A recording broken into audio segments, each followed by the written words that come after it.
Hi guys, welcome to my channel for everything from tech to films and all the fun stuff in between.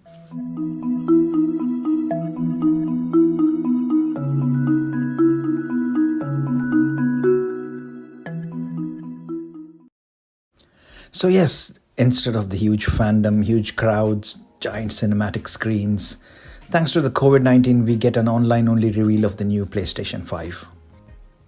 The entire event ran over an hour, and majority of the screen time was covered by game trailers and gameplay. And the actual console reveal happened in the last 15 minutes. So let me show you the good stuff first. After a somewhat lengthy animation of black beads mixing with blue sticky beads, the reveal of the PlayStation 5 happens, and this is how it looks like. They showed two different versions, one standard and the other one digital. For those who are not sure of what the digital one is, it is the one without the optical drive, so you have to download games via the internet onto the console to play them. First impressions, as soon as I saw the entire unit, the first thing that crossed my mind was that it looks like a high-end Wi-Fi router. The entire unit is quite bold, unlike the last ones which were much more subtle and blended into your setup, but this one is loud and it sure makes a statement. Good one or bad one? Well, that depends on your personal taste. For me, it looked like a router really, and maybe it will grow on me. I'm not a huge fan of those thin fins which stick out, rather than everything being perfectly boxed off. Also, they show the vertical only position during launch, but Sony did share a picture on social media showing the unit lying flat. And it somehow doesn't seem right. Looks like somebody tried to mount it vertically and it slipped and fell on its side. Again, we should get our hands on the unit so that we can check out how well it looks aesthetically. Then about the two versions, in my opinion, the digital version is not really the one to go for. You would want to buy discs and trade them once you're done playing, right? With the digital purchases, there is no way to do that. So it's better to stick with the standard one, because you can buy physical game discs, trade them once you play, and also you can play Blu-rays. And when it comes to specs, this is what they revealed. It's a 4K HD Blu-ray drive, ultra high speed SSD and ray tracing. For those who want to know a little more of what ray tracing is, it is graphics rendering technique that can produce incredibly realistic lighting effects, but at the cost of computational power. So we need to see how the PS5 will handle this. And then the DualSense controller. We saw this a few months ago and we have the specs of it. It's got haptic feedback, it's got adaptive triggers, it's got motion sensors, and it also has a USB port, so we might be able to fast charge it. And my favorite feature of the remote control, the headphone jack, is still there.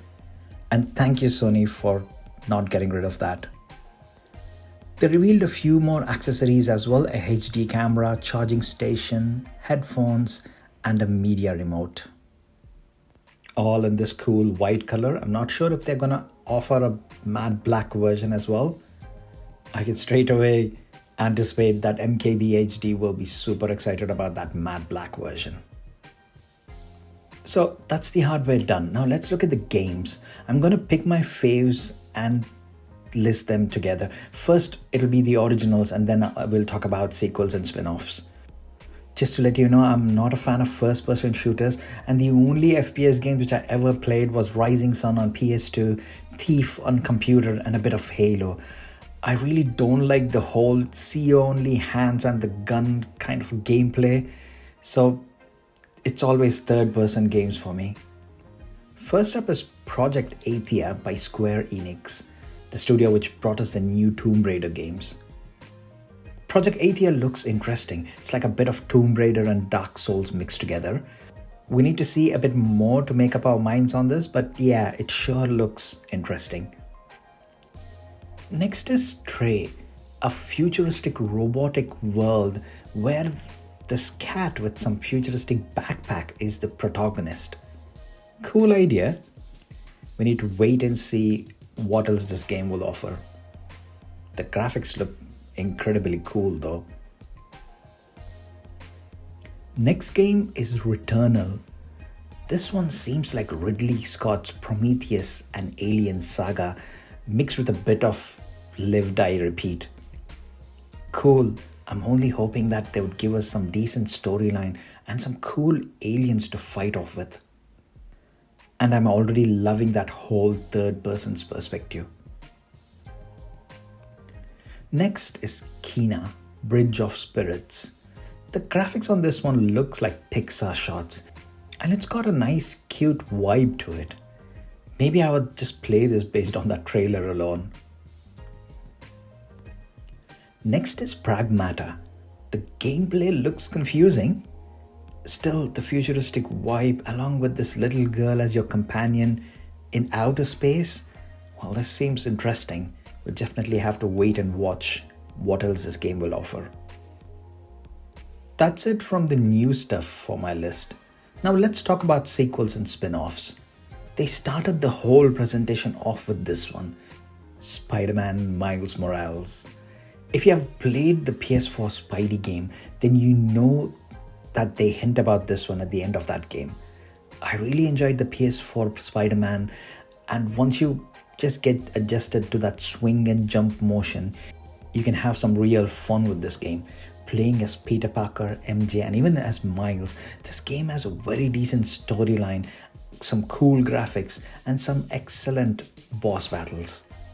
So I'm excited about this sequel and probably might get it right upon launch itself. Next is Gran Turismo 7, a cool looking racing game. What's not to like? I usually play racing games as filler games. If I'm playing a game which requires too much involvement and gameplay, then as a break I love jumping onto racing games and just keep driving. Next is another Ratchet and Clank game. Sweet, I really loved playing this on PlayStation 4. The graphics were super nice and the whole futuristic setup was simply vivid and fun. And with this one, it seems like you can open portals and hyper jump into different worlds. You know, you guys remember that scene from Valerian? It looks really cool and futuristic, and this is sure on top of my list. Then Sackboy Big Adventure. This is the spin-off from Little Big Planet, and if you like that 3D platforming, then this game should be right up your alley, and probably for your kids as well. Next is Hitman 3. If you like that stealth, silent-based gameplay, then you know what to expect. The graphics look cool, and the whole setup seems dark and dangerous.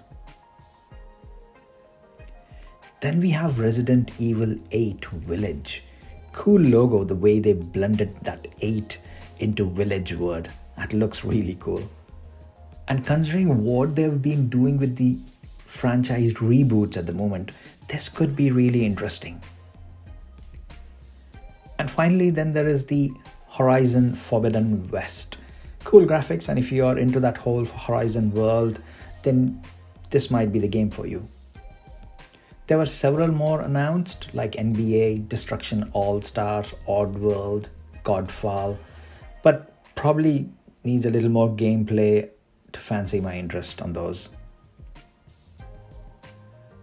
And final thoughts, the hardware probably will grow on me. The DualSense controller looks cool and is a welcome change. And from the games lineup, my faves are Spider-Man, Ratchet and Clank, Returnal, and probably Kena. I'm a bit disappointed that there are no new games from Quantic Dream or Ubisoft. Wish they brought back a decent Prince of Persia game, or maybe a nice third-person style James Bond game. See, those were my favorites when I started playing on the PlayStation 2. And then my other favorite game studio, Naughty Dog, well, Last of Us is going to come out next week, so I'm super excited about that. I'm sure in future there'll be a PS5 optimized version as well of that game, but for now, that is it. There is no other updates, there's no release date or price of the console. Speculations say that it'll cost about $499 and will launch during the later part of this year. I will keep you posted as soon as there are updates, so please follow on my Instagram account if you want to keep up to date. And please do subscribe to my channel for everything tech reviews and fun stuff. And always thanks a lot for staying with me until the end. I will see you in my next video. Bye for now.